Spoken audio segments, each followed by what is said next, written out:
Assalamualaikum warahmatullahi wabarakatuh.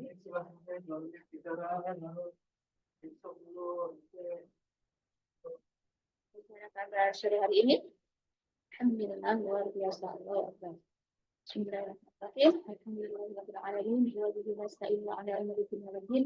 Wassalatu wassalamu ala asyrafil anbiya'i wal mursalin sayyidina Muhammadin wa ala alihi wa sahbihi ajma'in. Rabbi shrah li sadri wa yassir li amri wa hlul 'uqdatam min lisani yafqahu qawli. Amma ba'du.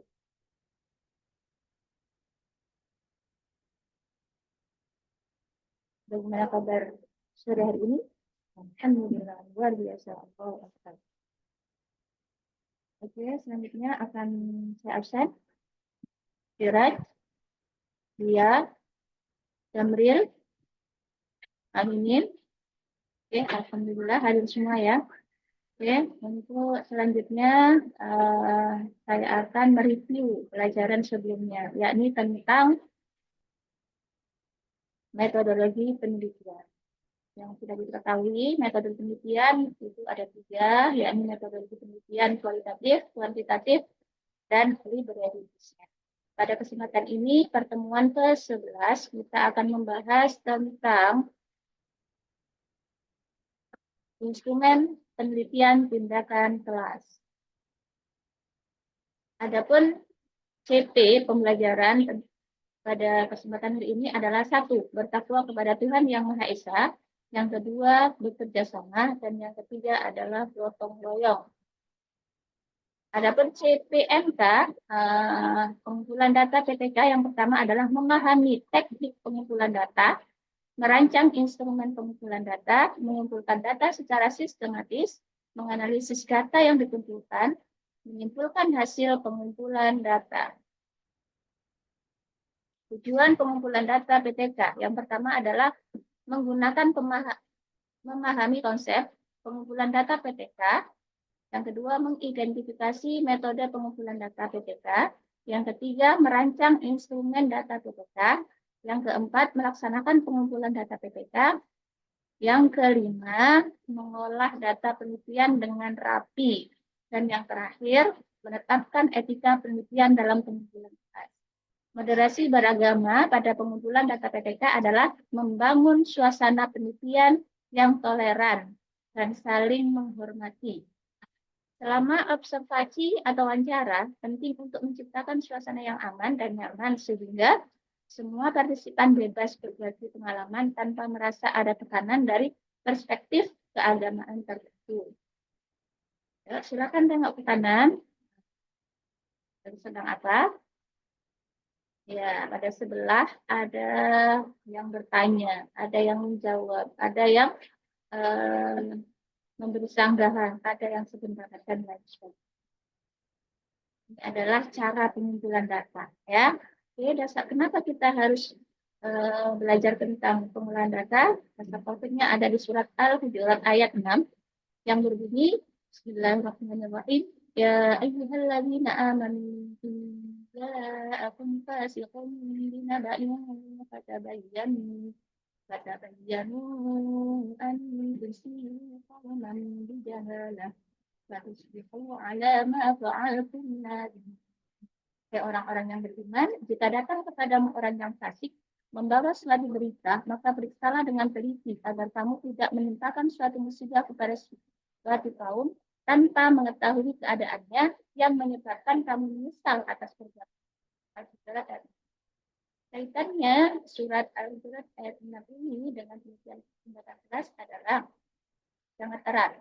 Di mana dalam pengumpulan data kita harus rancang dengan betul, kemudian menerapkan rancangan dan kemudian menganalisa pengumpulan data sesuai dengan surat Al-Hujurat. Yakni jika ada kabar, maka telitilah, jangan asal menerima. Maka prospeklah dan pengumpulan data lakukanlah secara benar. Selanjutnya, pengumpulan instrumen penelitian data. Pengumpulan data merupakan tahap krusial dalam penelitian tindakan kelas. Proses ini membantu guru mengidentifikasi masalah dan menentukan atau menemukan solusi efektif. Nah, pengumpulan data dalam penelitian tindakan kelas itu adalah satu, observasi. Observasi adalah melihat langsung aktivitas kelas. Ada 3 langkah. Yang pertama adalah pengamatan sistematis, yakni guru mengamati perilaku siswa dan interaksi di kelas secara terstruktur. Yang kedua, catatan lapangan, mencatat kejadian penting, reaksi siswa, dan dinamika kelas secara detail. Yang ketiga, checklist observasi, menggunakan daftar periksa untuk memastikan semua aspek penting teramati. Yang kedua, yakni kuesioner. Kuesioner adalah mengumpulkan data kuantitatif. Nah, kuesioner ini dibagi menjadi 3, yakni jenis pertanyaan. Jenis pertanyaan adalah menggunakan pertanyaan tertutup dan terbuka untuk mendapatkan data yang komprehensif.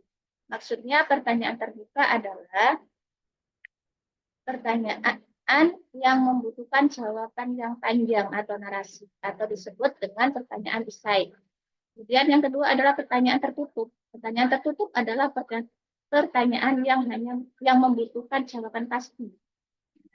Ini adalah pertanyaan yang bersifat subjektif atau pilihan ganda. Yang kedua adalah skala Likert. Skala Likert adalah mengukur sikap dan pendapat siswa menggunakan skala 1 sampai 5. Sikap ya. Biasanya pakai interval 85 sampai 100, poinnya 5. Nilainya A. Dan seterusnya. Selanjutnya adalah analisis statistik. Analisis statistik adalah mengolah data kuesioner menggunakan metode statistik sederhana. Misalnya yang pakai uji-uji ya, uji validitas, uji linearitas, uji regresi linier, semuanya menggunakan hitung-hitungan statistik. Nah, yang ketiga, dokumentasi. Dokumentasi adalah buku konkret pembelajaran. Ada 3, yakni portofolio, mengumpulkan hasil karya siswa sebagai bukti perkembangan pembelajaran. Selanjutnya adalah foto dan video, yakni merekam aktivitas kelas untuk analisis lebih lanjut. Dan yang ketiga adalah jurnal refleksi, mencatat pemikiran dan refleksi guru selama proses penelitian. Oke, yang keempat adalah tes. Mengukur kemampuan siswa. Ada 3 poin. Yang pertama adalah pretest, yaitu mengukur kemampuan awal siswa sebelum tindakan diberikan.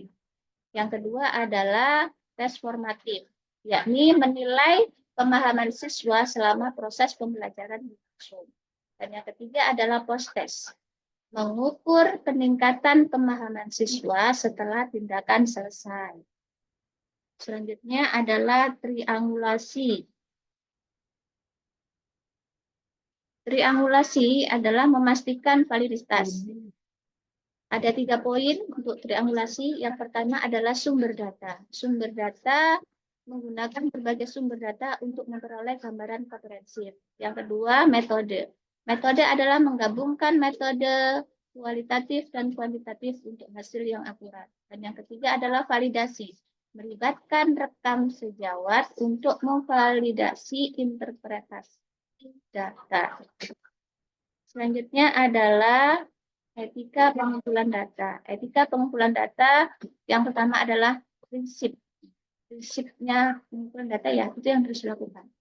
Yang kedua adalah kerahasiaan. Maksudnya di sini adalah data yang diperoleh tidak boleh disebarluaskan. Yang ketiga izin. Dalam pengumpulan data harus melakukan perizinan terlebih dahulu. Dan yang keempat adalah transparansi. Transparansi di sini adalah harus jelas. Tujuannya kemana, subjeknya siapa, objeknya siapa, berapa lama waktu penelitian. Ini harus jelas. Penerapan. Nah, setelah kita transparansi atau membuat perencanaan tadi, itu yang harus diterapkan. Tidak boleh keluar dari apa yang telah kita rencanakan. Selanjutnya, menjaga privasi data siswa. Siswa yang terkumpul itu adalah menjadi privasi siswa, nggak boleh diberikan pada orang lain. Selanjutnya adalah memperoleh persetujuan dari orang tua. Ya. Maksudnya data dari siswa itu harus meminta izin atau dapat setuju dari orang tua. Akhir menjelaskan tujuan penelitian kepada siswa. Saat kita masuk kelas, maka harus kita ungkapkan apa sih tujuannya kita hadir di sini. Tujuannya adalah untuk mengadakan penelitian siswa. Oke, alhamdulillahirrahmanirrahim. Sudah selesai materi pada sore hari ini tentang instrumen penelitian tindakan kelas. Nah, sekarang adalah evaluasi. Silakan diperiksa HP-nya masing-masing. Sudah kirim Google Form-nya. Silakan isi dan kumpulkan. Oke, alhamdulillahirrahmanirrahim. Pada pembelajaran sore hari ini, pada kali ini kesimpulannya adalah dalam penelitian kelas, berhasil dan tidaknya suatu penelitian tindakan kelas tergantung pada bagaimana kita mengumpulkan data.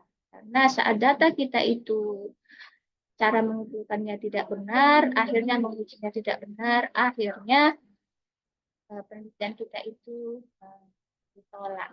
Nah, oke.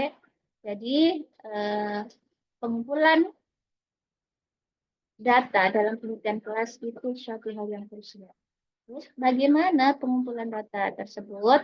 Pengumpulan data dilakukan melalui observasi, wawancara, kuesioner, dokumen, tes, dan untuk mengecek data itu valid adalah menggunakan triangulasi.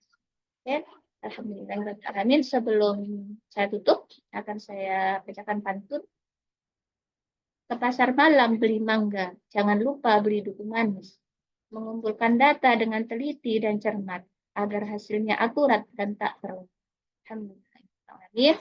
Mudah-mudahan apa yang kita pelajari pada sore hari ini menjadikan kita lebih paham bagaimana cara mengumpulkan data, sehingga data yang kita peroleh itu akurat, valid, dan bisa dipertanggungjawabkan.